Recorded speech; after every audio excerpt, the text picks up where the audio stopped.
இந்துக்களுக்கு எதிரானவர்கள் வந்து திமுக அப்படிங்கிற மாதிரி பியூஷ் கோயலும் பேசியிருக்காங்க. அண்ணாமலையும் நிறைய பேர் பேசிட்டே இருக்கும்போது, தமிழகத்தில் திருப்பியும் அந்த மத சாயலை வந்து பாஜக வந்து கொண்டு வர பாக்குதுன்ற குற்றச்சாட்டு தான் திமுக வந்து முன் வச்சிட்டு இருக்கும்போது, இது இரண்டுமே வந்து ஒரு இடத்துல ஒத்து போற மாதிரி இருக்கே மேம். இது எப்படி புரிஞ்சுக்கிறது?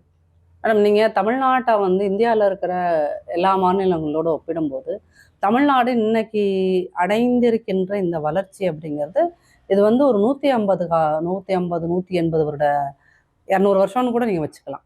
அதுக்கான ஒரு அந்த 200 வருடத்துக்கான வளர்ச்சி தான் இதுன்னு வச்சுக்கோங்களேன். இங்கே வந்து நீங்கள் அவ்வளோ சீக்கிரமாக வந்து ஒரு நார்த் இந்தியாவில் கொண்டு வர மாதிரி மத கலவரங்களையோ மதம் சார்ந்த விஷயங்களையோ நீங்கள் இன்னொரு 100 வருஷம் தலைகீழாக பிறந்தாலும் கொண்டு வர முடியாது. இன்னைக்கு நீங்கள் ஒன்றே நினைக்கல, ஏன்னா மேடம் நீங்கள் வந்து பாஜகவோட கூட்டணியில் இருந்துட்டு இப்படி பேசலாம் அப்படின்னு. திரும்பவும் சொல்கிறோம், அதிமுகவுக்கும் பாஜகவுக்குமாக இருக்கின்றது அரசியல் கூட்டணி, தேர்தல் கூட்டணி, கொள்கை கூட்டணி கிடையாது. சரிங்களா?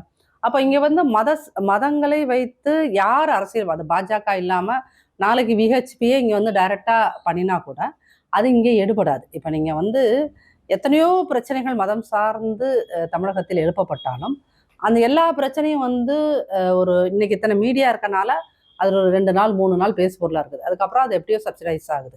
அப்போ அது ஏன் ஆகுது?